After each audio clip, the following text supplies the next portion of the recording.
All right. We are here. Happy Wednesday. Hopefully we're here. We do have one person already saying hello, the Cadian Hello. monkey. Can you remember who that is? I think it's John. I liked it so much better when you used to say their names. Well, you wanted to move it to YouTube. I know, it seemed like a good idea at the time. Why am I getting warnings? I hate getting warnings. It's weird. I don't know. Open a widget. No, it's fine now. It doesn't care. It's Wednesday. It is. Excuse me, sorry. Which screen's better for you? Not that one. Not that one? So she can try and read the comments?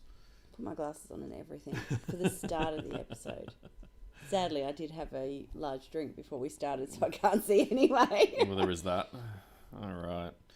So, Do you know what excited me today? what?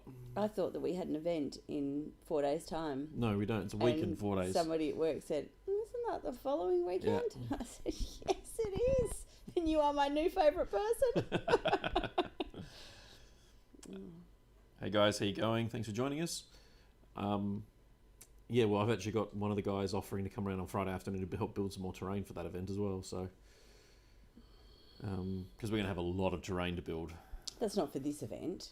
No, but I'm hoping to get the patrons and a few other groups in Perth have since gotten a copy of like a draft version of the 40k deployment, like a version of the layouts. And I wanted to try and get a few of those out so people could start playing on them and give us some feedback for WATC, which ultimately is only like 5.5 weeks or 6 weeks later. And I thought, if we can get in front of the terrain now and start getting it all, amazing. rather than doing it the week leading up to, I think that's a good thing. It's great. So we're going to have, what's 30 times 6? 36s are 18, so 180, 192. Is it not just 180? Did you say 30 times 6, or did I just add an extra couple on I there? think you just added an extra It's couple. 180. I don't know what I did. Yep. So we're going to have 180. Because you said times 2, I added the 2 at the end. Okay. We're going to have 180 shipping containers to build alone. So there's going to be a lot of terrain, a lot of ruins, a lot of forests, and an awful lot of shipping containers. So that can be fun. Let's go with fun. It is going to be fun. Yes, hashtag tacos. You cannot go wrong with tacos.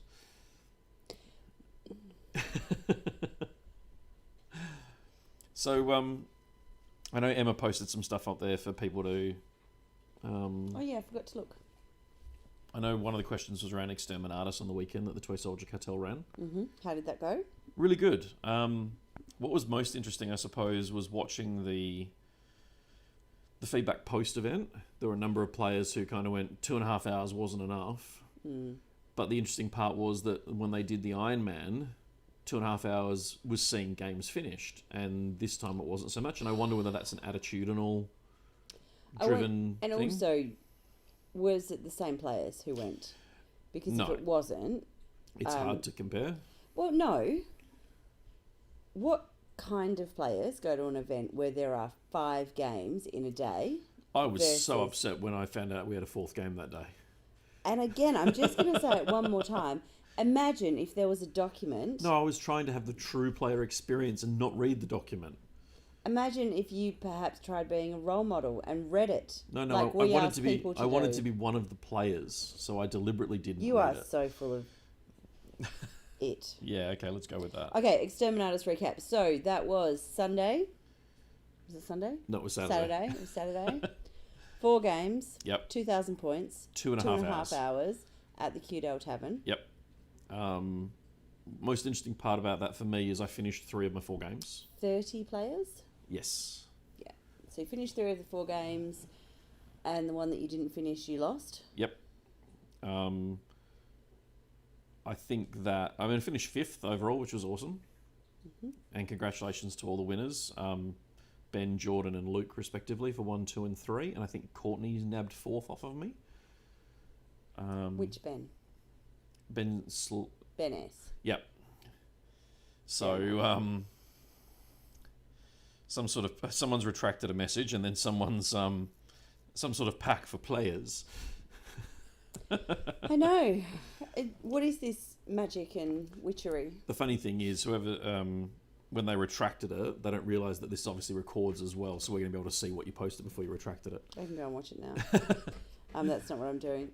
We're going to have Why? to let... Is she... Yeah. Did someone lock her in there? Yeah. Did you lock her in there? No. I'm all tangled up. There's cords and there's blankets.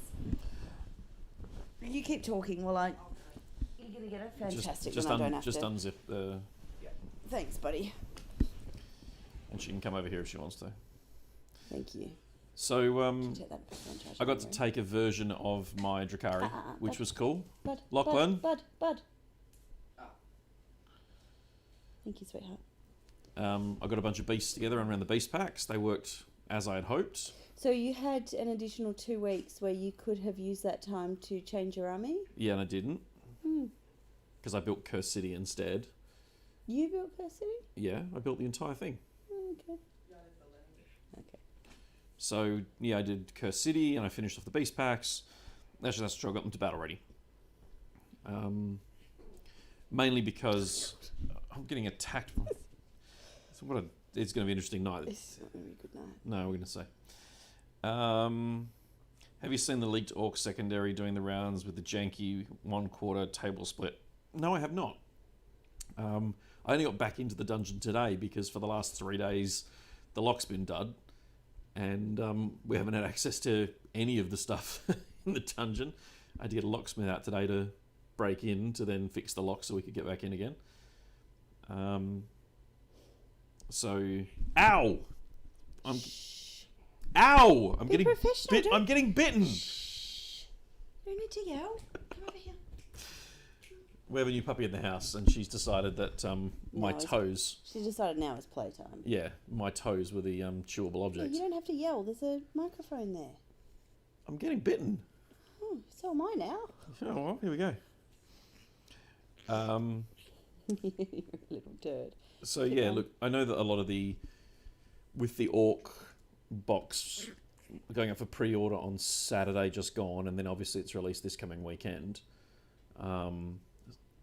As far as I'm aware, no one got preview copies of it. Because we do periodically get, preview copies, and Yeah.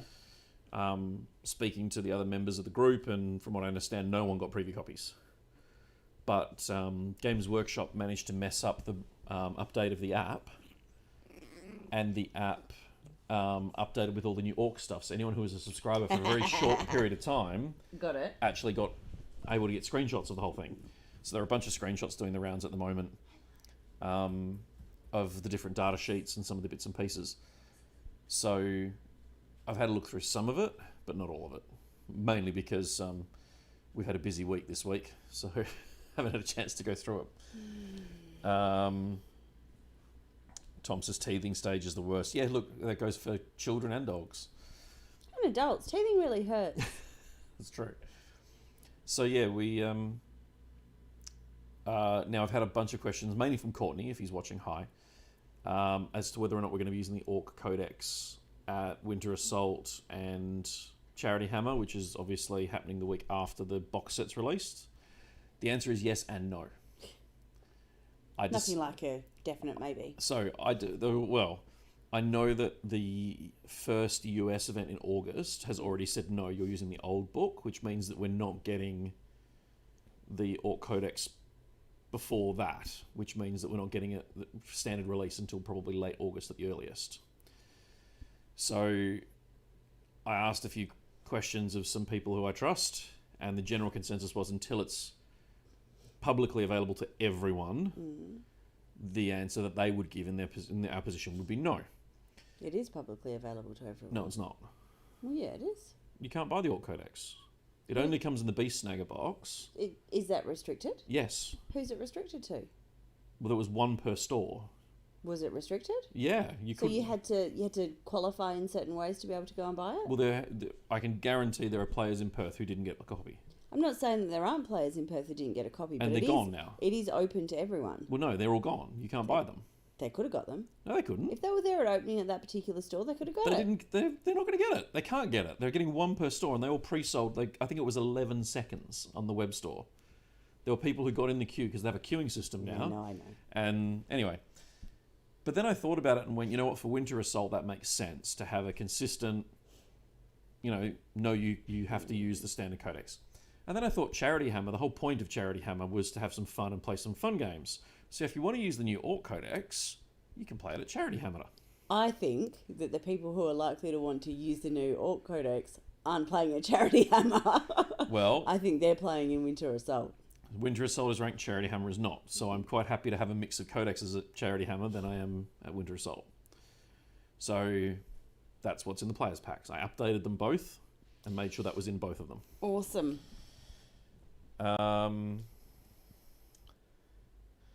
Should I be able to create lists in the 40k app if I'm not subscribed?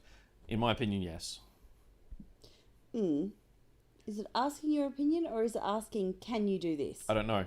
My opinion is yes, you should. I don't know that they're asking your opinion. I think they're saying, should If I be I've able got to, it. like, is this an option that I've got? If that's the case, no, you have to be subscribed. And if you are subscribed, you can create lists. Yes. Which, for what it's worth, I think you're just better off waiting for Warhammer Plus. When does that come out? Do we know yet? August, end of August, mid-August, end of August. So I think that'll be a really, like, if you're gonna do it, that's the time to do it, because you might as well just get it all in one thing. Yeah. There was a question around our AdMech, the new Drukhari. I remember seeing that. Yep. Yes, they are. The numbers in terms of win rates say they are. What was interesting about them is that we had Drukhari win on the weekend. It was Drukhari, AdMech. I think Luke played Drukhari. It was like, and I was 5th with Drukhari, and I think Courtney was playing Orcs. So it was nice to see the old Orc book, but then he's also playing a really, I think he said the army was going in the bin straight afterwards because the new book makes it invalid. But it'll still be able to play it at Winter Assault because we're not using that. Well, that's true. The other question was Be'lakor finally getting 40k rules. Oh, Kadian says, no, sorry, as in I can, but I'm not subscribed. No idea what's going on there then. Just don't tell anyone. Sorry, I don't know if it's been discussed, but what's the feeling on Warzone books like Book of Fire, specifically for events like WATC? Good question. The campaign books like Warzone, Carcharodon, and the next one, which is Warzone Octius? It was the kill team. Octavius, Octius. We've allowed the match play component of those rules because they're match play rules. They're designed for that. So I think that's almost universal for most tournaments these days, is that you get the Drukhari, the Cult of Strife expansion in there. You also get an AdMech expansion in the first one. And then if you don't use it, then you can't use Be'lakor, who's obviously in the new book. The Disciples of Be'lakor rules are confusing a lot of people. And it was something that, until I got the book in front of me and got a chance to read it, I didn't understand. And I do now. It's just the phrasing on detachment versus army. Because people were reading it like you had to put Chaos Space Marines and Demons in the same detachment, but you don't. It's in the same army. So you still take 2 separate detachments for them. And then there's also the restrictions, like you can't take Demon Engines, you can't take named characters, you can't take the Greater Demons, you can't take the cult units like Khorne Berserkers or Noise Marines. So there's a lot of restrictions in it. Mm-hmm. And if you don't take a Disciples of Be'lakor detachment, and with Be'lakor as the Warlord, then his psychic power pool goes from 6 to, I think, 3, because 6 of the 6 Disciples of Be'lakor psychic powers are the ones he chooses from. 3 of them can only target Disciples of Be'lakor, and if you don't take that army, then those powers can't be used, so you're cutting your spell pool in half as well. For Charity Hammer, do we need to resubmit our lists and sign up again? Or does it carry? It'll carry over if it's still in there. Down Under Pairings has been updated and the date's been arranged and moved. And then... So maybe just jump on and have a look. Yeah. Over the next... Do people have the ability to update their list if they want to? They should do, yes. But I'll be jumping on Down Under Pairings on Friday and then sending emails out to everyone who's double registered and sort of filtering it out so that everyone's sorted with who's playing what. Yeah. I had Imperial Soup and Admech Custodes. Okay, cool. Thanks, Luke. Some tournaments are starting to ban Armies of Renown because of perception they are imbalanced. I haven't seen any of the majors do that. Things like, I know they're all allowed for the GW Opens, and talking to the other organisers of comparable events that we do have contact with around the world. Most of those Armies of Renown, they're not actually that bad, because if using Be'lakor as the example, you give up a huge amount to get the Disciples of Be'lakor rules, and in a way they're basically just Alpha Legion but for demons. The Plague one for Typhus and the Death Guard isn't, like, it's good, but you give up a lot. The only one that's weird at the moment is the Cult of Strife, because of the way you build Drakari armies, but the Drakari's own inbuilt limits kind of help curb that. They just need to tidy up some of the wording in it, because there's a gap in the wording as to how you access certain things that at the moment I don't think should stand, but it has. And the FAQs have come and gone, and we haven't seen that fixed, so we can only assume that it's intended. So yeah, it's it'll be interesting to see if some events do. I suspect that if you're running sort of small events at your local store and the community there goes, no, we don't want to play with Warzone lists, then it becomes an easy thing to ban. But the expectation of the wider community at the moment, at least, seems to be, we want to be able to play with the Warzone rules, the match play Warzone rules. I think that makes perfect sense. Yeah. The veteran Skitarii cohort is a bit filthy. Is 2 comments back to back from 2 different people. Yeah, look, that one, on paper, I agree, is horrible. The limiting factor at the moment is twofold. Firstly, you can't buy the models, which, you know, there will be players out there who have 100 plus Skitarii, but they're not going to be common. Oh, I think they're probably more common than you might think. But 2, even if they do have them, you've still got to have them all built and painted and yada, yada, yada. So I think that it's kind of the boogeyman in that way. I'm sure someone will do it at some point locally, but at the same time, it could be 3 months away, it could be 6 months away, it could be more, because... Do we really need to be worrying about it? Yeah, and like, you go, I can paint 120 Skitarii in a day because I can spray half silver, spray the other half red, and glue them together and paint the guns, and away you go. You could do, but the reality is that, you know, I think the most I've seen on the table so far is about 40 or 50, and that's a lot, but it's nowhere near what the 100 plus armies that the internet's really worried about are. So on a local level, I don't think it's a huge concern straight away. Yeah, there's more comments. The Skitarii one is nuts. It is very good, but it also is heavily limited in what you can take, and I don't think it's... There are going to be some armies, particularly on the type of terrain that we use with line of sight blocking and that sort of thing, that I think terrain has to play a big part in it. And when you look at it in isolation, just maths, you go, oh, well, this unit kills this knight or that or whatever. You still have to get line of sight. You still have to worry about obscuring. You still have to worry about, you know, being charged from out of line of sight or ignoring Overwatch or whatever it is. And I think that can be misleading when you start crunching the numbers without actually taking the real situation into account. Just deploying that would suck. You know, you're going to want movement trays at the very least to try and put them down and move them around. Speaking of which, I had movement trays for my Hellions on the weekend. That's probably the only reason I finished those games. Because I had 4 trays of 5 for the Hellions.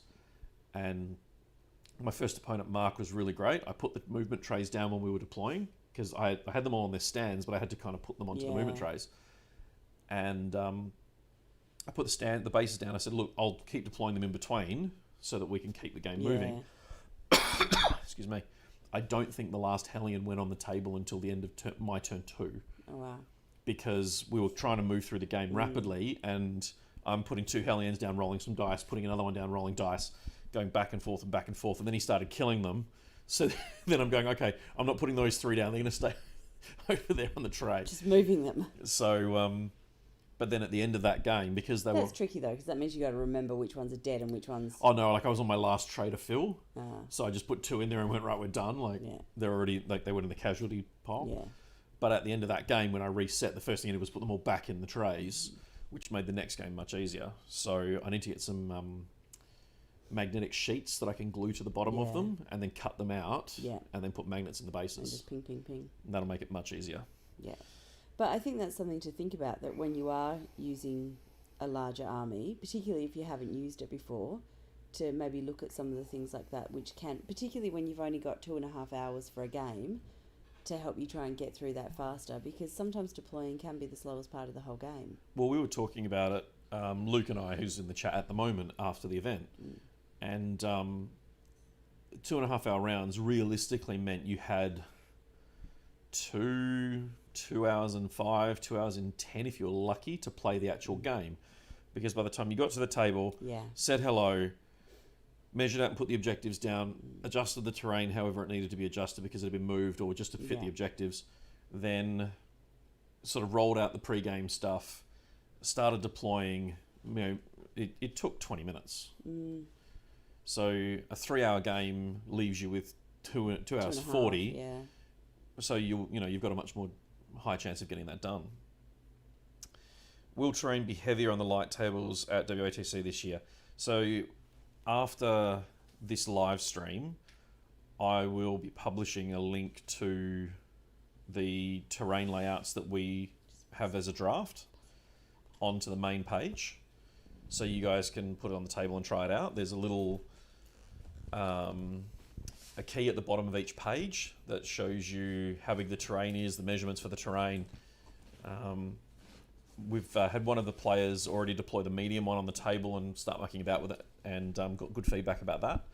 So I don't know if I can bring them up here while I'm on here, but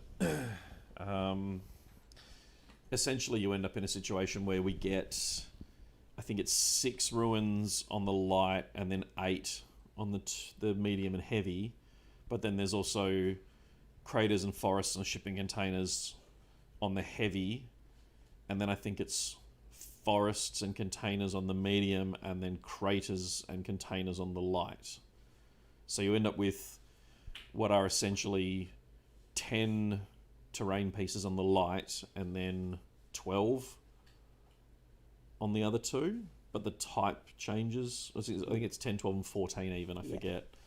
So there is definitely more terrain, and we're going to have 60 tables this year because unfortunately it looks like the East Coast team are going to be unable to attend due to the quarantining issues.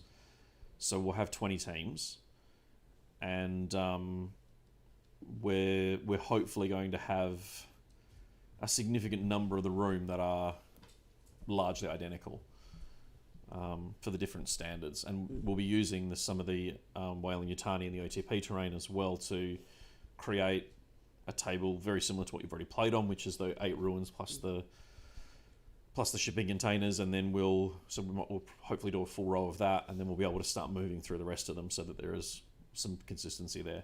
Whether we get all through 60 tables, hopefully we do, but certainly I'm hoping that at least 3/4 of the field is the same, or very close to it. Worrying about obscuring when shooting at Knights or Mortarion. No, you get my point. It's always someone, isn't it? Yeah, and given the comments, dropped by the Q-Dale on the weekend to check it out. Never attended an event before and was blown away by the games, basically being 2 hours after setup. Movement trays look like a must. Yeah, look, we've talked about it before. We've tried different times for our events over the last 18 months for 9th edition, and it does feel like to get the majority of the field, you're never going to get everyone finished in 3 hours. It just doesn't happen. But to get the majority, like 80+% completion rate, which is really what you want, you need that 3 hours. 2.5 hours is really short, and I think that experienced players with armies they're super familiar with, that you're at the same level where you trust each other, and you just kind of get the game going can do it. But complete stranger across the table. Yeah, we've also seen where when you've got two really experienced players, they haven't finished because they are experienced. They've got, they've additional layers of thought process go into a game, and so it's not necessarily just inexperienced players. She's biting me. Well, you could maybe try and stop her from biting you. I've got the laptop on my lap. I appreciate you not screaming this time. I do love that they've decided that the best place to play is under the tripod. Ow! Can I what? Can you grab her, please? Yeah, wait, come on. What's this? Oh. What's this? She's looking at it going, yeah, it's not as fun as his toe. Jesus Christ. Oh, bloody dog. Chess Clock really helped me with time management. The funny thing is, the game that we didn't have finished when we got to the bottom of 3, I don't think we were playing especially slowly. I don't feel like either of us, I didn't feel like I was playing any differently. I was making decisions and rolling dice and moving through the sequence. And I don't think my opponent was doing anything different either. So I can't quite put my finger on it and go, I played slowly or he played slowly or anything. How did, do you know what, was it that mission perhaps? Or did most people finish that game? I know that there were a lot more who didn't get past turn 2, turn 3. One of the players, Bree, had an army that was 200 and something models, and she was really struggling with time management just because of the volume. Yeah, yeah. And I think that really does highlight, I was talking about this with the guys from Toy Soldier Cartel before the event, let alone after it. And I know in some of the European events, if you don't finish the game naturally in 5 turns, both players just get 0. No, because the game doesn't finish. You're essentially both zeroed out. And I said, wow, that'd be painful. And he said, yeah, but... You wouldn't. You just talk it through. Well, they also said if you're caught talking it out, you also get 0. So you just find a way not to get caught. And I had exactly those same conversation with them. But the interesting part about that, though, is it had the cynical part didn't win out, where most players either stopped bringing those armies where they didn't feel they could finish, or they've gotten better at using the army. They've got movement trays. They've adapted to try and actually make sure the game finishes. They're also obviously using chess clocks, so when the TO comes around and goes, what's going on, then there's record keeping as to... It's not used the way we would suggest, where it's 50-50. It's just who's using the time. The TO comes around and goes, well, what turn are we on? Oh, we're on bottom of 3. He's had 2 hours and 10 minutes out of a 3-hour game. It's not my fault. And then the organisers can make a call as to what happens. But, that's sort of the ultimate death clock, isn't it? It's 3 hours, and if you don't finish, you get 0. How long are their games?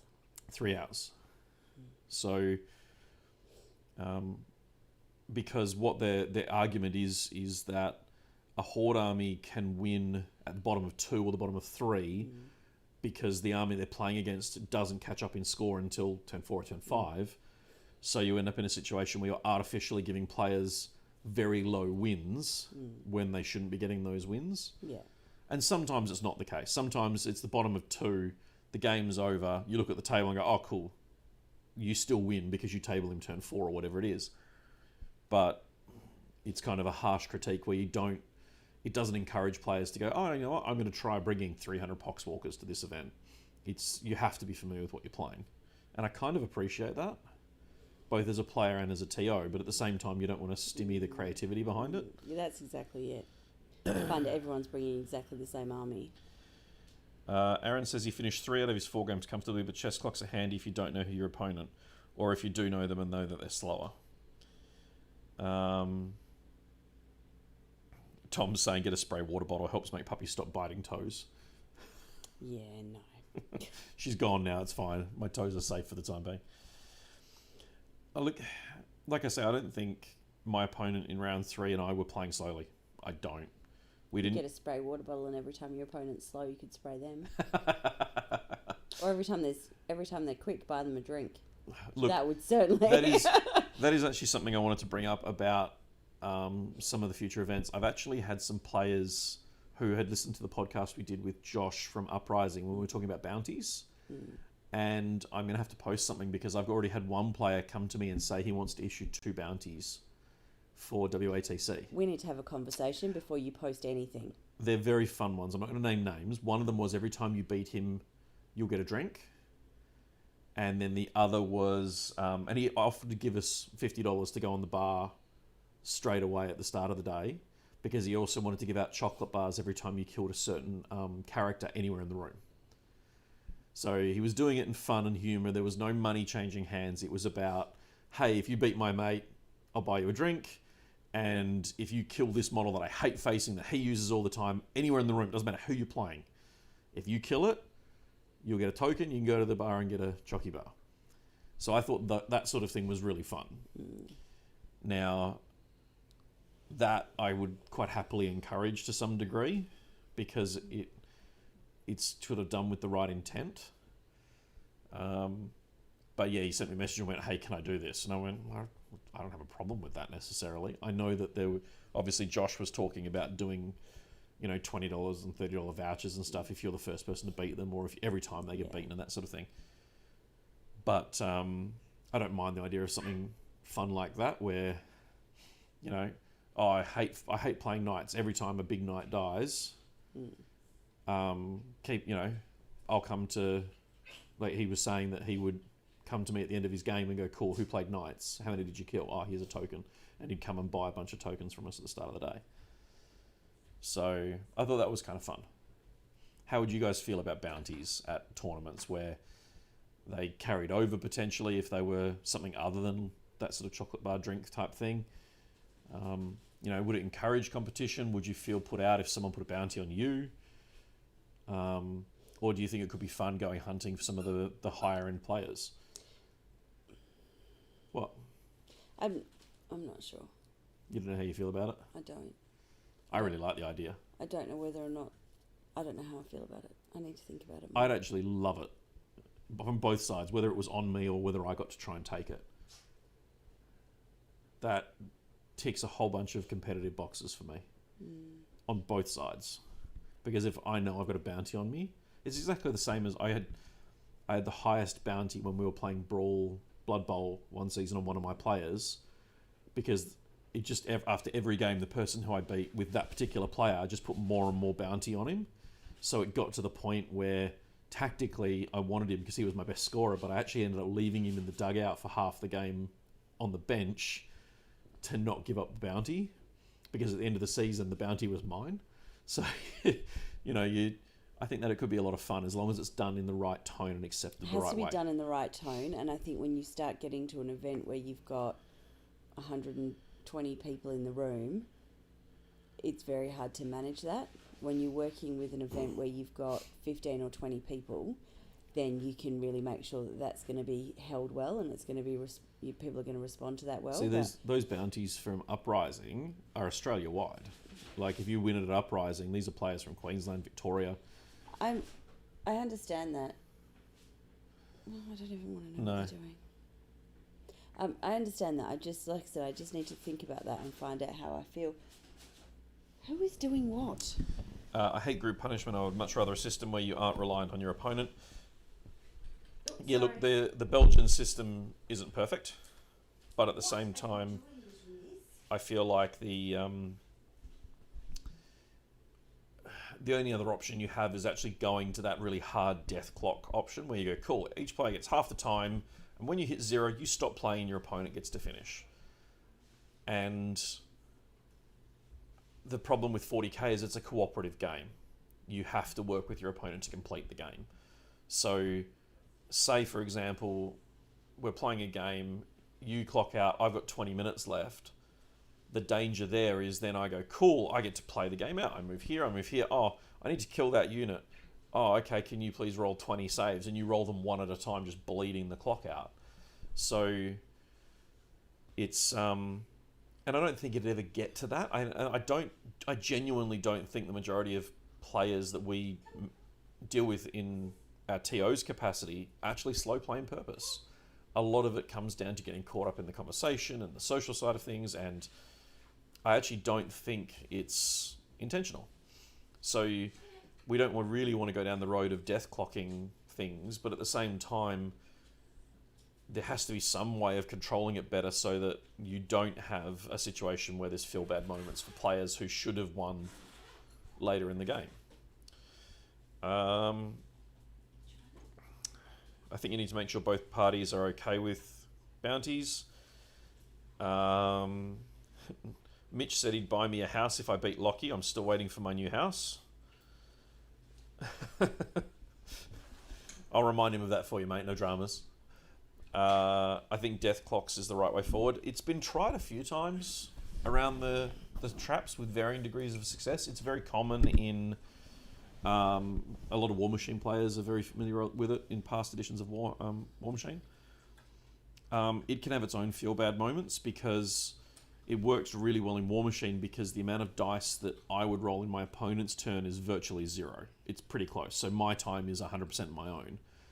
In 40k, you have to draw a line as to, okay, it's my turn. You've got to take 40 saves. Do you take it on my time, or I have to move the clock over to you? And if there's a lot of back and forth and back and forth and back and forth. And at what point do you go, no, it doesn't move for single dice rolls?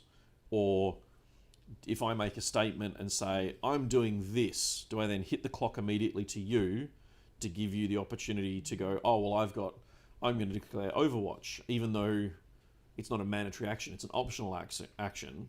So do I leave it on my time, declare it, and then do I have to wear the 5 seconds of pause while you go, I'll do it? No, I'm not going to Overwatch, And then you've got the additional complication with death clocks around.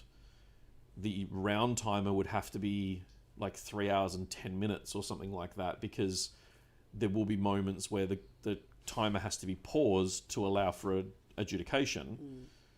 So then you have to have... does an adjudication come out of? Yeah, and then you have to build that into the... Because the last thing you want is to go, oh, well, if you want to ask the question, well, it needs to come out of your time. Exactly. Otherwise, I'm right. We have enough trouble getting people to come to us to ask questions as it is without having to worry whose time is this coming out of. And that's why the death clock idea, the concept is there, but I don't know that anyone's kind of nailed it down to a point where it's not going to have feel bad moments anyway. Because if you're running a 20 model Custodes army and you're playing against a 100 model Orc army, logically the Custodes player needs less time. But is that actually true? Because the Orcs are throwing more dice at you, which means there's more saves for you. And if you're not alternating back and forth, then you're going to be throwing all their saves on their time. Okay, so now I have to throw them on my time, which means we are having to go back and forth. And then morale alternates. So I throw a unit, then I tap it to you. You use a morale and then tap it back to me, and we go back and forth and back. You constantly be tapping that. And it can work, but I think the community probably isn't there to be even remotely considering that. So it's a hard one. So I also think it's supposed to be a game. Yeah. Chess is supposed to be a game, and that's Chess Locked. Yeah, but it's a very different game. It's a very even game. Everyone starts the game with the same number of models on the table, pieces on the table, and things like that. And white still wins 55% of the time.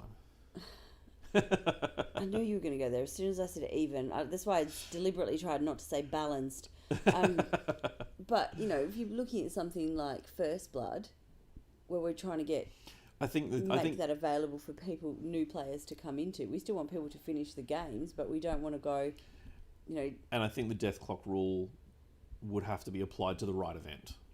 It couldn't be done to First Blood. The whole point of First Blood is to let you try new armies and new players, and same with doubles. The whole point of that is it's meant to be gentle entry point, fun, more casual gaming, because we now have a number of TOs in the city who, if you want to play competitive, almost not quite every month, but pretty close, there is either one of our events or one of their events that you can go to.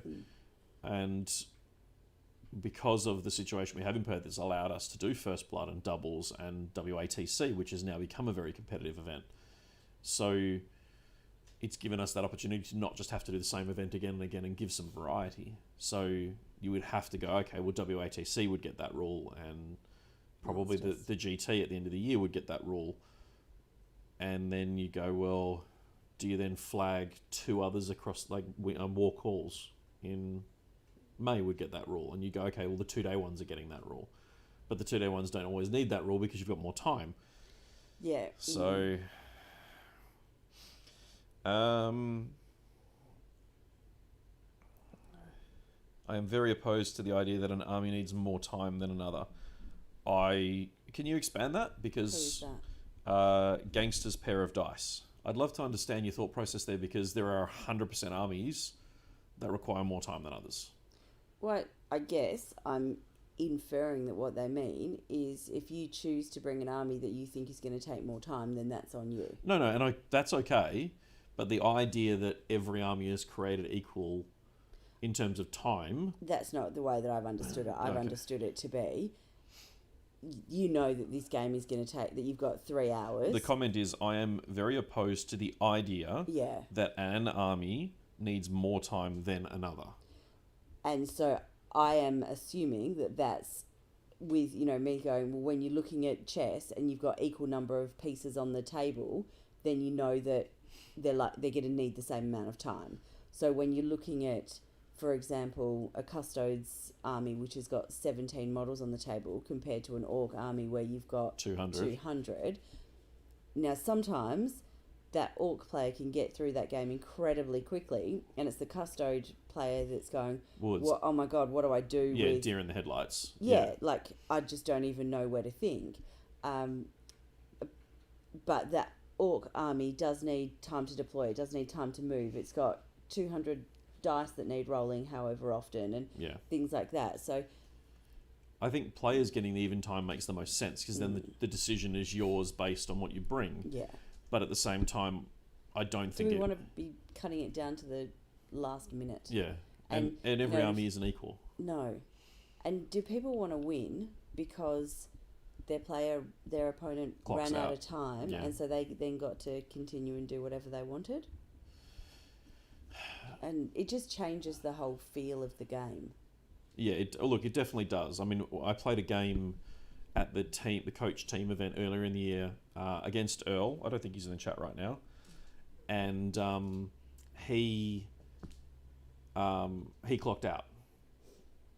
And at the time, we were in the throes of the last sort of bit of the game, and he went, and someone not him or I, someone else went, "You've clocked out."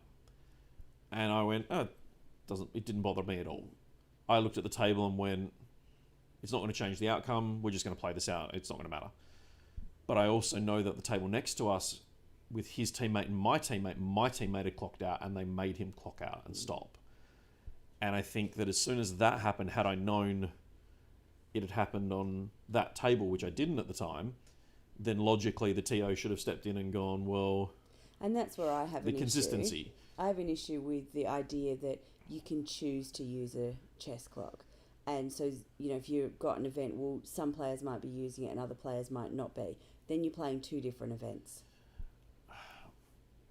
If someone wanted to chess clock me, I'd have no problem with it. I've never had a problem with it when the few times it has happened. But I'm also confident enough to know how I play and how I manage my time.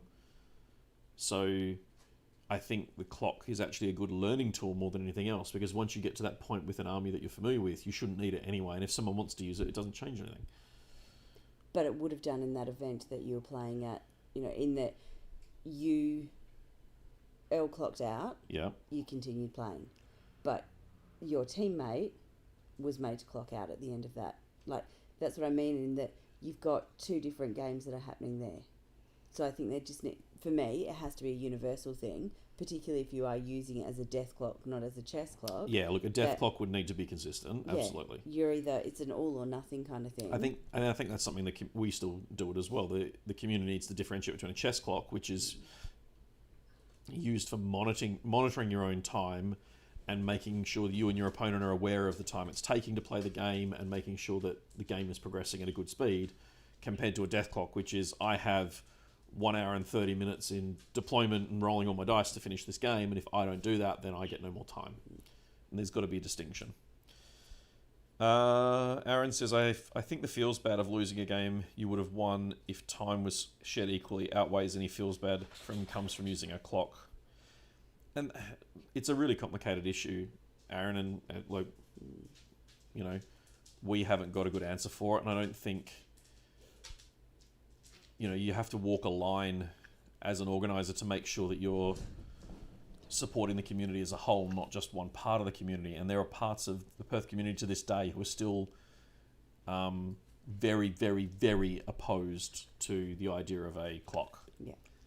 Because for them, the game It's a game. is casual, Yeah. despite whatever the event might be, and the risk of It changes the it changes the tone. the tone. That's a better word. Yeah. So I do kind of, yeah, it's a really hard line to walk, because I can see a lot of benefits as an organizer and as a player for incorporating them into competitive events.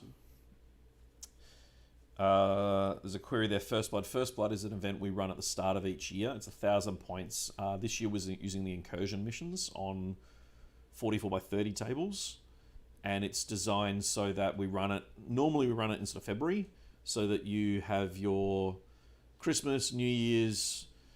A lot of players like to use that opportunity to start a new project with a new. He's not going to be able to get up there. He will get up there.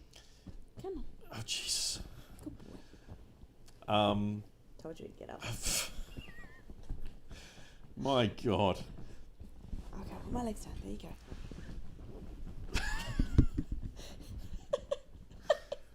This is our Mastiff, Deetha. I don't think they can see him. Oh no, they can see him. He's unmissable. Like, he's there. You see a part of He's him. definitely there. I'm lost. I'm done.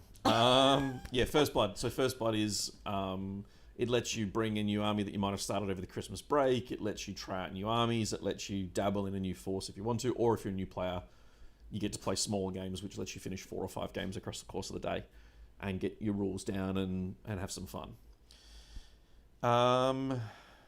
He says he means that the way Emma is saying it, players should be given even time. Yeah. We got there in the end, but the delay is... Yeah. When you listened to me, we got there. Well, I didn't read it that way, and you did. And that's why there's 2 of us. It means we get there.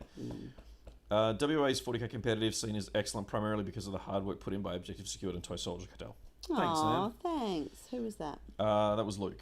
Oh. Aaron, regarding winning being your opponent ran out of time, in my opinion, ultra-competitive minded players relish it, as it's another way to compete against your opponent. I've beaten you in the time management. See, that I don't agree with. Jesus Christ, dog. He hasn't liked the storm, so he's... You've taken his spot. He's been sat next to me for the last hour long. I don't... He's...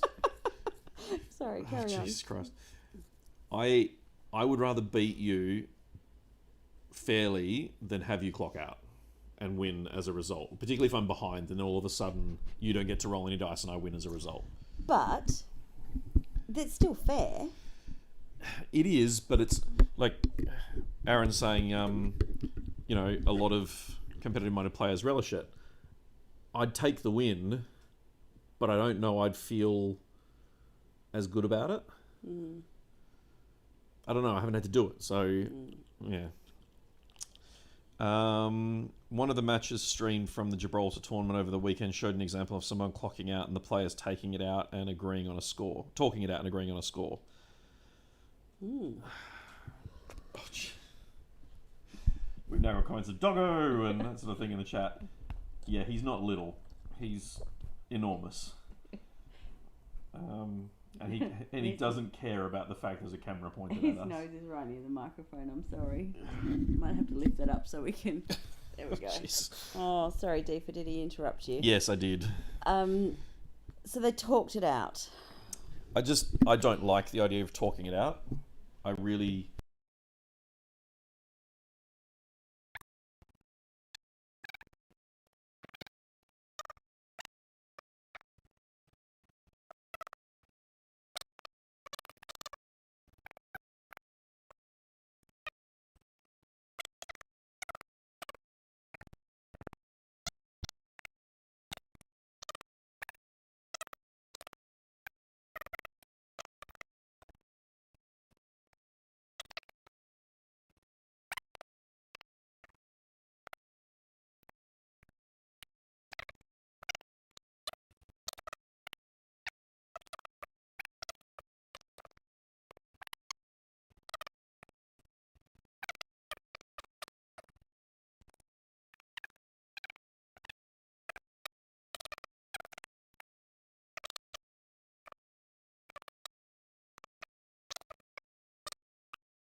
Let's see if it's all the signs are showing.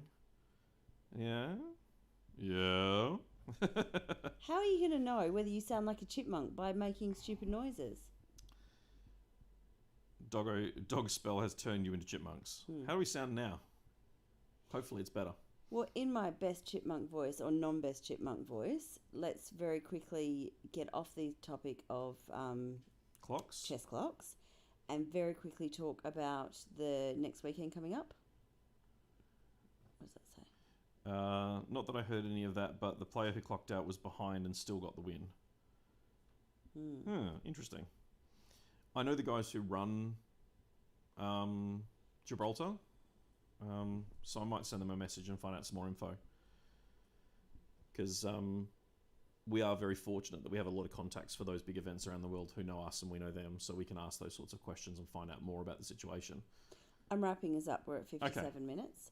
And unfortunately, we've got the laptop plugged in, so it won't go flat. It won't go flat for a change. to cut Michael off mid-rant, so I have to do it. So not this weekend, next weekend. We have 3 events happening on the same day, just to add additional confusion. So the bolt action Dueling Aces was supposed to run on the 10th of July. Yep. And then Because of the flooding, that didn't happen. So that has been postponed with Charity Hammer, which is the 40k fun event. All of our events are fun, but I'm using that as a they're definitely as a descriptor. One of the guys asked if he could play in both events if he put the tables side by side. I don't see why not, John. That wasn't John. I thought it was John. No, it was Seb. I thought John had bought tickets for both and said that was Seb. Oh. Seb said, "I've bought tickets for both. Can I play both?" And you just put me on the I joining don't see why tables. not. I said no. Oh. That's what happens when you I ask do have him. to, while we're very quickly on the topic of Charity Hammer, there are Finished. there are a bunch of players who basically went, I don't want a refund.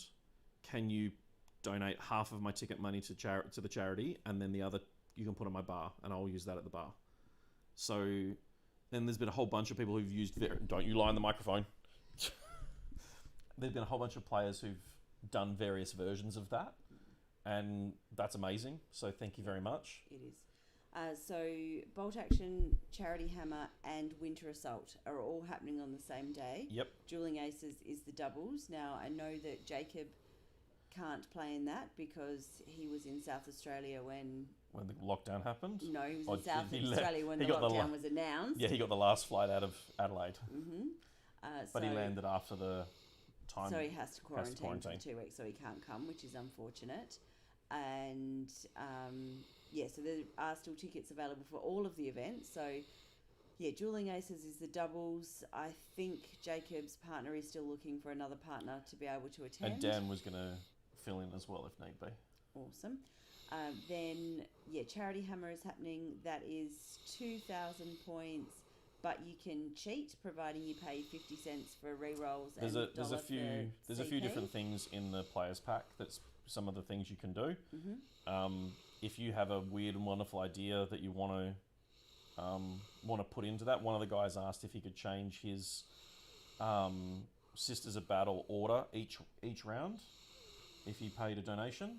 I think now he's likely playing in Winter Assault instead. Yep. So yeah, I think Charity Hammer is going to be a very small event. As long as there's 8 players for it, it'll run. Yeah. And the only difference, there's more of the money. Obviously, all the extra stuff in Charity Hammer will go to charity, and the higher percentage of the ticket will go to charity. All the raffle prizes that we have for that weekend, I think there's 5 or 6 of them now. All of the proceeds from that will go to charity.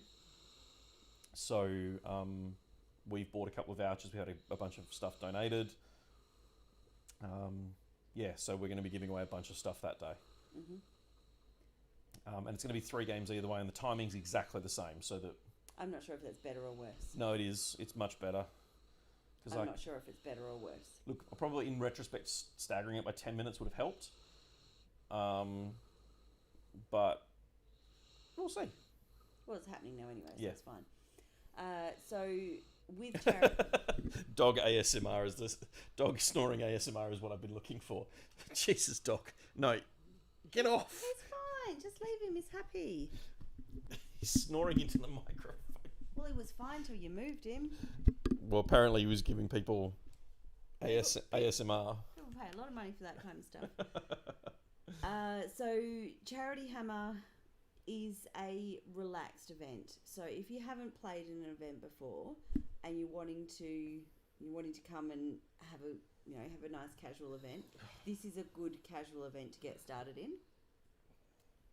Help me out here. Stop paying attention to the dog. I'm trying to make sure he doesn't put his nose on the touchpad. So our son is playing. That will be his first event, and I think there was, Mike Wayne he hasn't played since 6th edition. He's coming back, playing in the first event, and then there are some other people who are just wanting a more casual event. I think Jared Nicholson was sticking with Charity Hammer as well. Awesome. Haven't seen him in a while.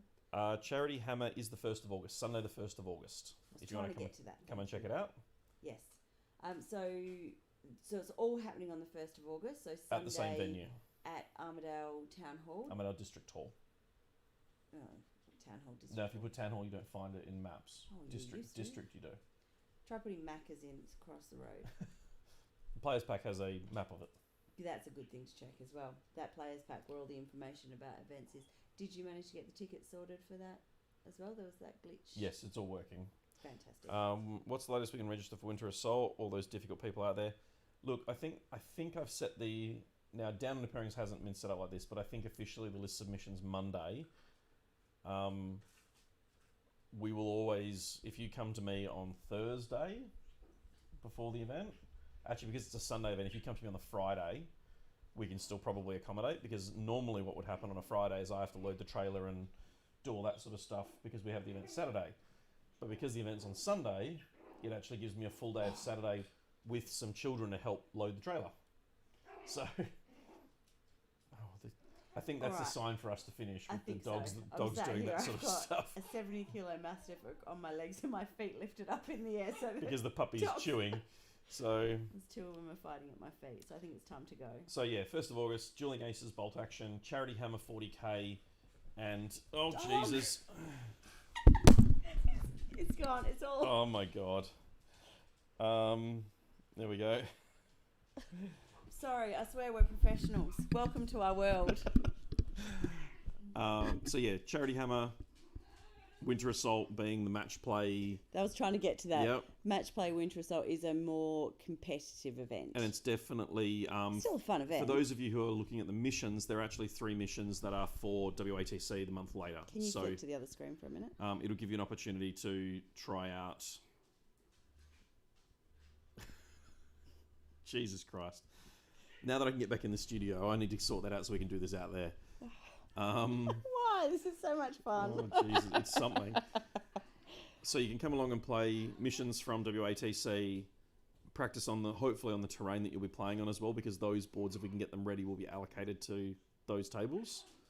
So there'll be light, medium, and heavy, which, like I said, I'll publish either tonight or tomorrow morning on the main page. You can download the PDF and check it out. It will probably be tomorrow. A special thanks have to go to Isiak and Wayland Utani and the WTC guys, because I stole their maps from their terrain guide and then basically cut and pasted and mucked around with it till I came up with something that I felt worked. And then after playing about with it on the table, it's then been given to a couple of different groups and it's been generally received pretty positively. So we'll publish those so you guys can check those out. Aaron says, sweet, so I've got a week to try and sell it to the wife. Love the doggos, have a good night. Oh, mate. You've got a very, very... Well, you've just seen him. He has a very large dog. And he's currently playing with a 1 kilo fur ball, trying not to hurt her while she's trying to hang from his tail. So, yeah. Let's hope she sleeps. We'll see. All right, so we will see you. We've got a podcast between now and the event. Yes. But, yeah, those 3 events are all happening on the 1st of August, so come and play in them. Yeah, come and see us, have some fun. We've got a bunch of raffle stuff to give away, which will raise some money for men's mental health. And there'll be a percentage of tickets, percentage of all tickets that day will be going. And then depending on the different events, there'll be other ways you can help support it. We've got a bunch of prizes. Yeah, come down and join us. In the meantime, we'll say if goodnight. if you don't want to come and play, which I totally think you should come and play, but you are always welcome to come and pop in, say hello, check it out, have a look at everything, and get familiar with events before you come for your first event as a player. Yep. And if you're still looking for a team for WATC, let us know. I think I've got 5 players sat in a pool at the moment. Let's get a 6th one in there and get this sorted. Well, yeah, look, I mean, at the moment, we've got 20... Get to play. Good luck with that. We've got 21 paid teams, but one of those teams I suspect will have to withdraw because of the quarantine. So we have 20 paid teams at the moment, which means that we would be looking to include 2 new teams. So if there is a full team, they'd be going on standby, and then we'd get a second team before we added them, because we don't want to have buys for WATC if we can help it. No. All right, we're done. See you when we see you. See you guys.